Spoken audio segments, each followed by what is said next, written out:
Vamos lá, eu quero que você pense comigo, hein? Imagina que você tem uma superfície aqui em 3 dimensões. Vou colocar aqui os eixos, coordenados, uma superfície bonitinha, assim.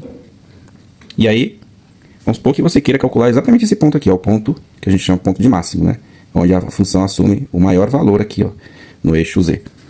Aí fica a pergunta, como é que a gente faz calcular esse ponto aí? Dado que você tem uma função ali de 2 variáveis, né? E aí, como é que faz? Aí a gente pode pensar assim, ó.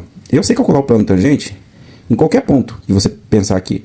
Basta tomar aqui 2 direções. Então a gente pode pensar neste vetor aqui, que é facilmente calculado usando a derivada parcial com relação a x. Então esse vetor aqui, se eu empurrar ele, ele cabe exatamente nesse plano, o plano xz.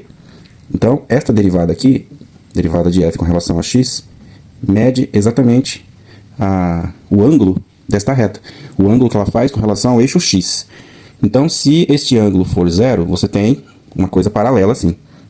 E a gente faz a mesma coisa com relação à derivada em y, derivada de f com relação a y. E aí, esta derivada mede o coeficiente angular da reta tangente que passa por esse ponto. Se eu olhar aqui no plano YZ agora, o ângulo seria zero se eu tivesse um vetor desse jeito. Então percebam, né? São paralelos, ó. Então este ângulo aqui é zero e este é zero.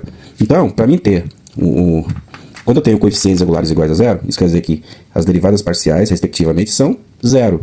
E isso ocorre exatamente quando eu tenho um plano tangente bem nesse ponto. Então, é desse jeito. Bom, mas como é que você calcula um plano tangente? Tem a formulinha, né? Então, como é que eu descubro esse ponto aqui? Aí você resolve exatamente o sisteminha. Quando que eu tenho os coeficientes angulares iguais a zero. Então, aí você resolve o sisteminha. A derivada de f com relação a x é zero e a derivada de f com relação a y também é zero. Ou seja, isso aqui vai dar zero nesse lugar, aqui vai dar zero. Então, você tem a equação do plano, que é esse cara aqui, igual a zero. Ou seja, o ponto é exatamente esse cara aqui, o Z0, que é a imagem do x0, y0, obtido aqui na resolução desse sisteminha. Então esse ponto aqui, x0, y0, é o ponto de máximo. Nesse caso aqui do que eu fiz o desenho. Tá? E o valor da f nesse ponto é o que a gente chama de valor máximo. E aí você tem exatamente esse ponto aqui. Tá? Então isso aqui é uma visualização geométrica de como que você faz para obter os pontos críticos. É só resolver um sistema desse tipo aqui.